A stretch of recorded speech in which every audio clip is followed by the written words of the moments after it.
আমরা যদি দেখি, সেই বললাম নুরুদ্দিন জঙ্গি রহমাতুল্লাহ আলাই, তিনি কাবা বাইতুল মুকাদ্দাস মুক্ত করার জন্য স্বপ্ন দেখলেন, সালাহুদ্দিন আইয়ুবী এসে বাস্তবায়ন করেছেন। বাংলার জমিনে এখন প্রয়োজন এরকম কিছু পরিকল্পনা, যা আবেগ দিয়ে না। আমরা অনেক আবেগ দিয়ে কাজ করেছি। আমার এই আয়াতগুলো আজকে আলোচনার উদ্দেশ্য হচ্ছে এই, আমরা অনেক আগের থেকে কাজ শুরু করেছিলাম, কিন্তু আমাদের মনে হচ্ছে কিছু পরিকল্পনার অভাব ছিল। আমরা সুন্দর সুপরিকল্পিতভাবে কাজ করতে পারি নাই, যে কারণে এক একজন এক এক দিকে চলে গেছে। এখন আপনাদের সময়, আপনাদেরকে মনে রাখতে হবে, এখন যদি এই সমাজকে আবার পরিবর্তন করতে হয়, এই সমাজ মূর্তিতে ভরে গেছে। এই সমাজে জীবন্ত মূর্তি আছে, পাথরের মূর্তি আছে, ইটের মূর্তি আছে, মাটির মূর্তি আছে, এবং রক্ত মাংসের মূর্তি বসে আছে। এই সমাজে অনেক পশু বসে আছে, যারা হিংস্র, যারা বাঘ ভল্লুকের চেয়েও খারাপ, একটা শিশুকে পর্যন্ত ধর্ষণ করে হত্যা করে। এখন এই সমাজ আপনাকে আমাকে আহ্বান জানাচ্ছে এর থেকে মুক্তির জন্য। কোরআনের ভাষায় যেটা আমি সবসময় পড়ি, আমার বক্তব্যে প্রায় আছে আয়াতটা, সূরা নিসার 75 নম্বর আয়াত, ওমা লাকুম লা তুকাতিলুনা ফি সাবিলিল্লাহ। তোমাদের কি হলো? আল্লাহর রাস্তায় কিতাল করছো না, যুদ্ধ করছো না, লড়াই করছো না। ওয়াল মুস্তাদআফিনা মিনার রিজালি ওয়ান নিসা ওয়াল বিলদান, অথচ অসহায় নারী, শিশু, অসহায় বৃদ্ধরা, পুরুষরা, নারীরা, শিশুরা ফরিয়াদ করে বলছে, রব্বানা আখরিজনা মিন হাযিহিল ক্বরিয়াতি যালিমি আহলুহা। হে আমাদের রব, তুমি আমাদেরকে জালেম অধ্যুষিত জনপদ থেকে উদ্ধার করো। আখরিজনা, আমাদেরকে বের করে নাও, উদ্ধার করো, আমাদের মুক্তি দাও জালিমদের হাত থেকে। ওয়াজআল লানা মিন লাদুনকা ওয়ালিয়্যা, তোমার পক্ষ থেকে ওলি পাঠাও, অভিভাবক পাঠাও। ওয়াজআল লানা মিন লাদুনকা নাসীরা, সাহায্যকারী পাঠাও। এই সাহায্যকারী আসবে কোত্থেকে? আহ্বান আসছে, আহ্বান ফিলিস্তিন থেকে, আহ্বান কাশ্মীর থেকে, আহ্বান এখন পুরো পশ্চিম বাংলা থেকে। এটা মনে রাখবেন। আপনি আমি চুপচাপ থাকলেও দুশমন বসে নাই। দুশমন পরিকল্পনা করেছিল, দুশমন পরিকল্পনা করেছিল বাবরি মসজিদ ভাঙবে, এবং সেজন্য তারা তাদের কর্মযজ্ঞ চালিয়েছে এবং পরিবেশ তৈরি করেছে। এবং তারা এমন একটা সময় এসে ভেঙেছে যখন মুসলিম বিশ্ব প্রতিবাদ করেছে, মিছিল মিটিং করেছে, আর কিছুই করার কোনো ছিল না। নীরব দর্শকের মতো কয়েকদিন চিল্লাপাল্লা করে শেষ পর্যন্ত ঠান্ডা হয়ে চলে গেছে, মেনে নিয়েছে। তাদের পরিকল্পনা ছিল জম্মু কাশ্মীরের 370 ধারাকে বাতিল করে ওটাকে হিন্দুস্তানের সাথে পুরো একাকার করে দেওয়া। তাদের এই স্বপ্ন তারা বাস্তবায়ন করেছে। এটার জন্য তারা পরিকল্পনা গ্রহণ করেছে, পরিবেশ তৈরি করেছে, এবং এমন এক সময় তারা বাস্তবায়ন করেছে যখন মুসলিম নেতৃবৃন্দগুলো ফেলফাল করে তাকিয়েছিল, কিছুই করার ছিল না। সেই মেহবুবা, সেই মুফতি সাইদ, তারা কোথায় ছিল? তাদেরকেও তো গ্রেফতার করেছিল। কিন্তু এই লোকগুলোই যারা কাশ্মীরের মুসলিমদের সাহায্যের জন্য এগিয়ে এসেছিল, তাদেরকে জঙ্গিবাদে তকমা দিয়ে, এরহাবি তকমা দিয়ে তাদেরকে কোণঠাসা করেছে, নির্যাতন করেছে, হত্যা করেছে। এবারে তোমাদের সামনে আরেকটা বড় জিনিস, এটা মনে রাখবে। কাশ্মীর তারা নিয়েছে, বাবরি মসজিদ ভাঙবে তারা ভেঙেছে, এবারে তাদের টার্গেট বাংলাদেশ নিয়ে নেওয়া। তাদের আগের স্বপ্ন ছিল তারা বাংলাদেশটাকে দখল করবে না, বরং এটাকে একটা ভুটান, সিকিম এরকম একটা করদ রাজ্য বানাবে, তাদের পুতুল সরকার থাকবে। কিন্তু দেখলো যে না, এটা মাঝে মধ্যে উল্টাপাল্টা হতে পারে। এই হাসিনাকে যেভাবে সরাই দিল, তাহলে এটা ওরকম আর চলবে না, এখন পুরোটা দখল করতে হবে। আর সে প্ল্যান নিয়ে তারা কাজ করে যাচ্ছে। আপনারা জানেন, ইতিমধ্যেই তারা তাদের নতুন সংসদে নতুন ম্যাপ বসিয়েছে। সেই ম্যাপের ভিতরে অখণ্ড ভারতের মধ্যে বাংলাদেশ তাদের রাষ্ট্র হিসেবে, তাদের অংশ হিসেবে তারা দেখিয়েছে।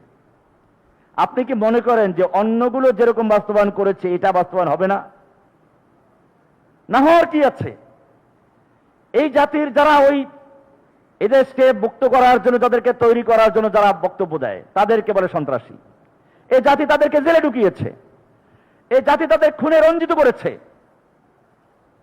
আমি একথা বলতে বাধ্য, এই জাতির উপর আল্লাহর গজব আসন্ন যদি তওবা না করে। কারণ এই জাতি তাদের সূর্য সন্তানদেরকে জেলে ঢুকিয়েছে। এই জাতি তাদের সূর্য সন্তানদেরকে হত্যা করেছে, তাদের রক্ত দিয়ে জাতিকে রঞ্জিত করেছে। সেজন্য মনে রাখবেন, আজকে যারা পরিবেশ তৈরি করে দিচ্ছে, আমরা সবাই জানি সেই নবাব সিরাজউদ্দৌলাকে হত্যা করল নির্মমভাবে কিছু গাদ্দাররা। আমি বলবো, নবাব সিরাজউদ্দৌলার কবর তার নানা নিজে তৈরি করেছে। ইতিহাস পড়েন।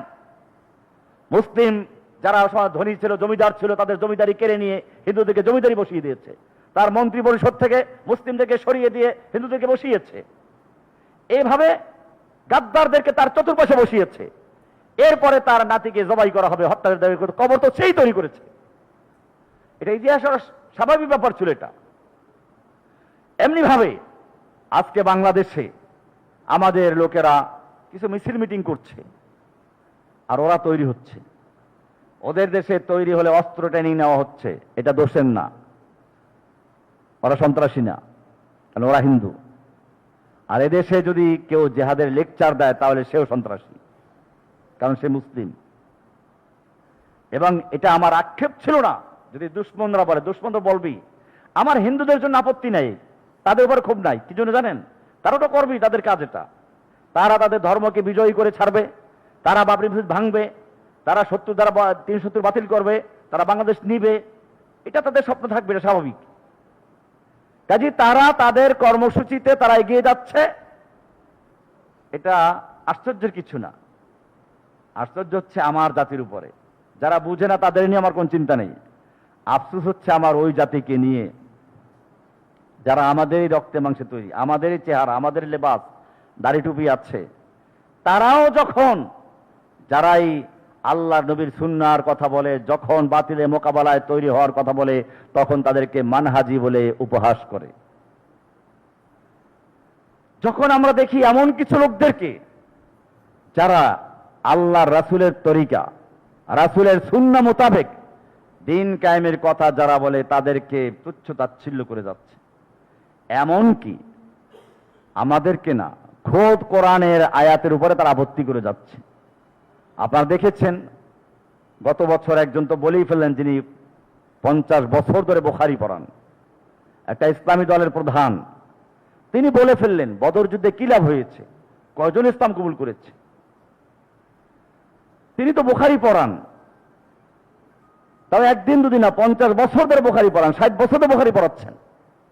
তিনি একটা ইসলামিক দলের প্রধান, তিনি কি করে বলতে পারলেন এটা? কারণ এটা আমি বলি, একদিনে হয় নাই।